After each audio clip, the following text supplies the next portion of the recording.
I don't even really know how to start this video just because of the subject matter, so I'm just gonna say it. I am beginning to have serious issues with the transgender movement.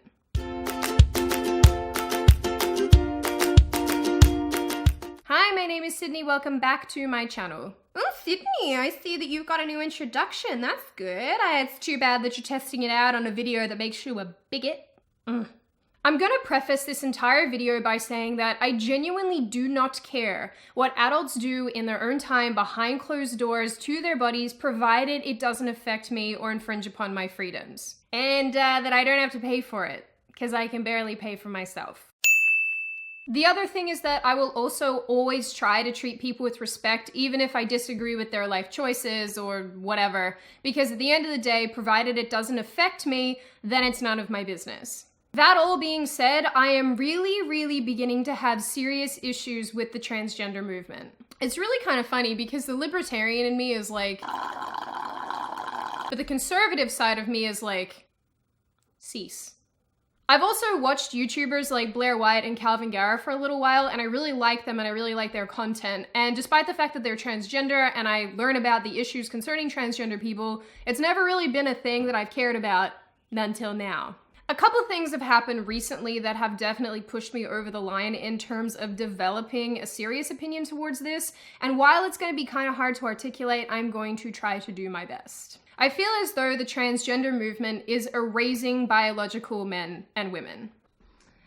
Well, it's good to see that you've leveled up as a bigot. I think part of what started this for me was that a couple months ago, I was watching this Netflix series about makeovers, because that's the kind of stuff that I watch on Netflix. One episode of the show featured a transgender girl. I don't have this clip like on me, I don't have it at my immediate disposal, so I am gonna have to traverse the internet to find it.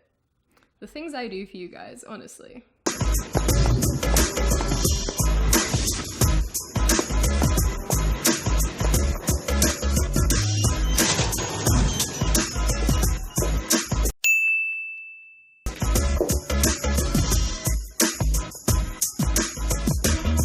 Hey, I'm Lydia. So I watched this episode not knowing what was coming, and so I guess that when this person popped up on the screen, I was immediately like, nope. Then I started to get progressively more and more offended because the host of the show kept referring to this person as a woman and how this person is going to start going through womanhood. Lydia's journey over the past 8 months has been epic, and I'm confident she's come to the right place for her next stage in womanhood. So tall. How tall are you? Without heels, I'm 6'4". With heels, I'm about 2 meters tall, so 6'7". Wow. I'm a bit of a glamazon, I guess.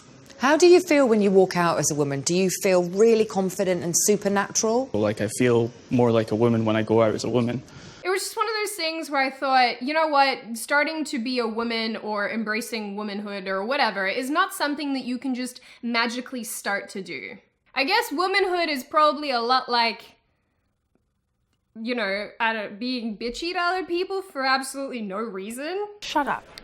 Fast forward to now, and I keep seeing all these things from the transgender community saying that they're being erased or they're losing their rights because of a leaked memo released by the New York Times from allegedly the Trump administration. Haha, sounds legit. According to the New York Times and the leaked memo, so believable, the Trump administration wants to legally define sex. They want to define it as a biological, immutable condition determined by genitalia at birth. Now, like I said, the argument has started circling that if the Trump administration does this, then by defining sex, they will inevitably erase the entire transgender movement. Just as a side note, the transgender community is already protected by human rights laws and also changes to medical definitions by the medical community. You know, like actually validating the condition, yeah, that's a thing. The really ironic thing to me about all of this is that the transgender community can't seem to see how they're the ones that are actually erasing biological men and women, biological sex as well. Since the transgender movement gained more public attention and I guess popularity, words and definitions of words have been changed in order to accommodate that, even in the medical community. We must now use inclusive language. And we are, I guess, in a lot of ways, erasing things that used to be specific to men and or women, which now are just things that are specific to everyone. I'm talking about claims like, don't refer to women as getting pregnant, refer to people as getting pregnant, because all genders can get pregnant. Nope. Also that men have periods. Also nope. Referring to female anatomy as a front hole, which is really unattractive to say, and breastfeeding as chest feeding. I'm not sure about that. Even I hate pulling the gender card, and I'm going to say it, as a woman, this offends me. It feels like we are taking core attributes of women, and I know they do this to men, but I'm just really talking about women here. We're taking core attributes of women and pretending like they can apply to everyone. They don't. The medical community and trans activists like to dress this issue up as a medical and scientific issue.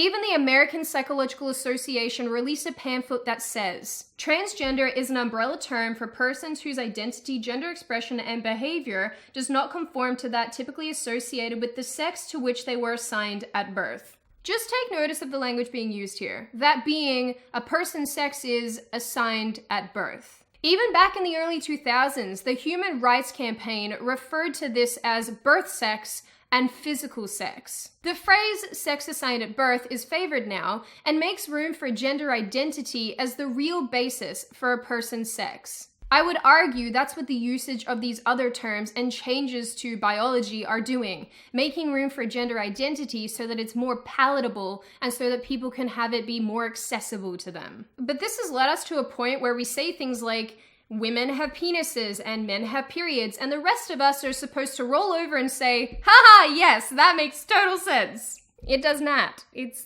not. Nope. No. That's a hard no from me. The whole issue with this is that this inclusivity is just really starting to vex me. And it isn't because I want to invalidate the experiences of people whose experiences happen to be different to mine. I get it. Things happen differently, experiences are different, and I can't even imagine how uncomfortable it must be to feel like your birth sex is not the correct sex. I'm vexed, rather, because I feel as though we are trying to make scientific biological fact fit around the feelings of a very, very small group of people. Just to further my point, a tweet put out recently by The Guardian referred to menstruators. Menstruators? I guess they were trying to use a gender-neutral term. I'm not really sure why, considering the only people who menstruate are women. Not everyone who menstruates is a woman. Not every woman menstruates. Your bad take erases trans and NB people.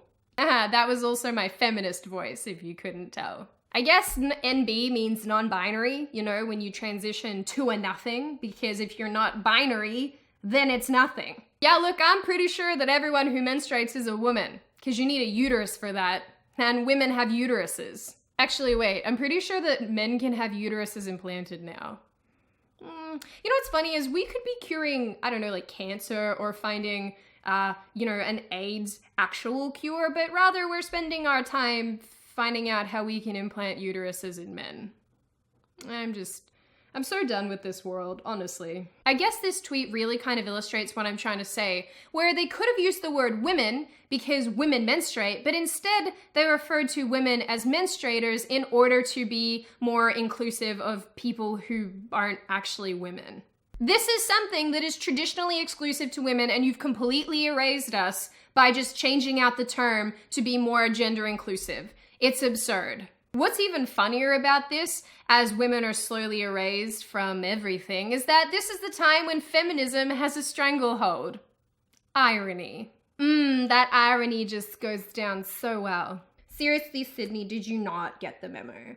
We don't care anymore about women. We just care about hating the patriarchy. Duh. It gets even better. The Tasmanian Greens here in Australia would like to completely remove gender from birth certificates to appease less than 1% of the population.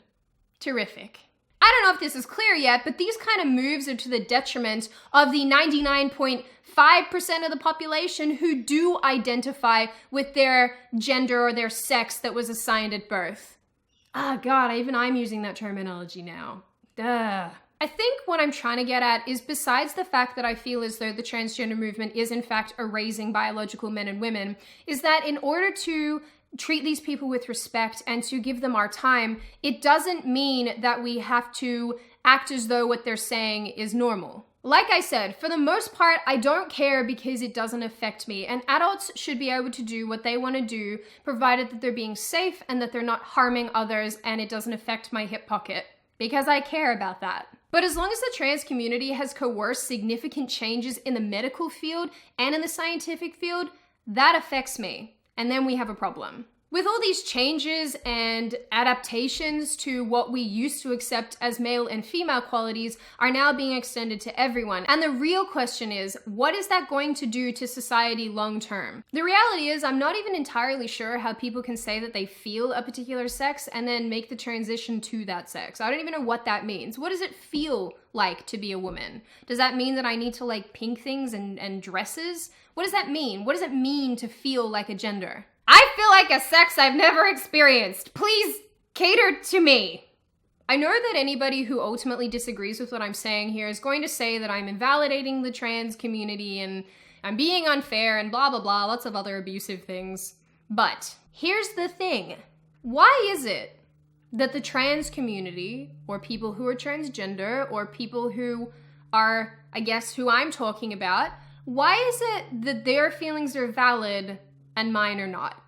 I guess that's probably my whole thing with this. It feels as though there is absolutely no respect for people who identify with their birth sex. There is no respect for biological gender anymore. It's just not a thing. It's dissolving before my very eyes. So I guess in the end, I genuinely do not want to stomp on anyone's belief system. I don't really want to invalidate people. That's not what I'm all about. And this is definitely not the hill I want to die on. But I think it is worth considering for people who think like I do politically, or for people who don't think like I do politically, to really consider the fact that the way that we are operating at present and the way that we are talking about sex and gender and biology is genuinely doing a great job of invalidating people who identify with their birth sex. That's just how it is for a lot of us. So yeah, I feel as though the biologicalness of being a woman is being erased.